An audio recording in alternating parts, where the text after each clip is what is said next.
I think the biggest thing for me in all of that was that I just had people that I trusted.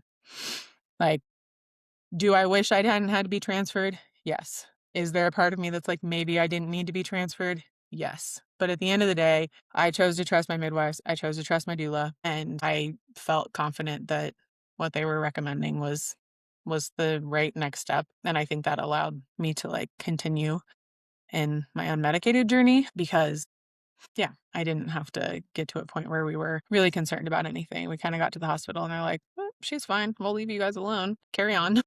Carry on with what you're doing," which was also lucky. We happened to get a great charge nurse. Katie was like, please just kind of leave us alone. She was like, cool, holler if you need me. And we were able to kind of proceed with as much of my birth plan as possible in that setting. There were still some bright lights and a couple of things that OB did that I was not thrilled about, but all in all, unmedicated, healthy, like I no tearing, all the things that like I was, I guess, hoping for, besides being in the hospital.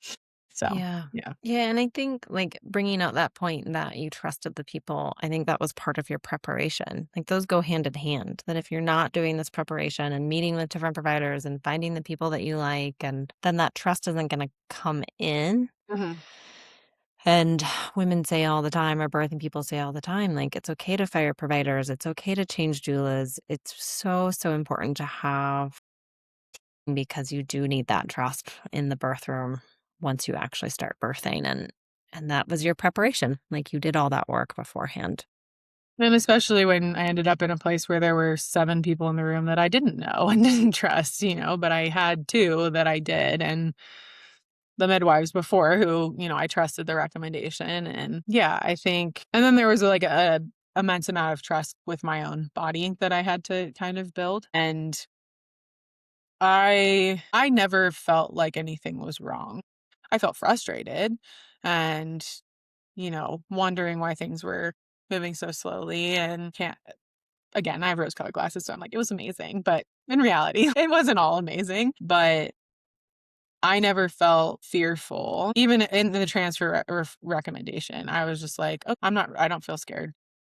Transition's a whole other story of fear, but that's what it is. But I didn't feel fear throughout the process. I felt very, like, protected, and I felt very safe, and so I think part of why I feel strongly about sharing about preparation and things like that is because of a lot of these stories of women who have been treated really poorly and who have experienced very, very valid fear and injury and all of that, and not that it's, like, their fault in any way, shape, or form, but just to not have to worry so much about that because you feel you have people who can protect you is important.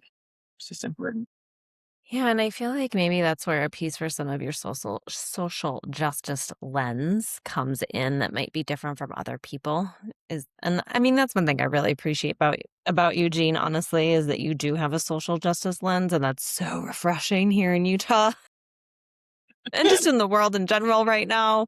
Yeah. God, but you do have an understanding of, like, there is a piece of gratitude that can come in with this, like, we're both white women. Mhm. We know that the birthing rates and infant mortality rates and maternal mortality rates are lower for white women, and there's a piece of gratitude I hear for that, and, like, an understanding of that can help you walk into these situations with a little bit more trust that otherwise might not be there for other people, and I appreciate you, like, naming that because I do think that's such a huge part of birth.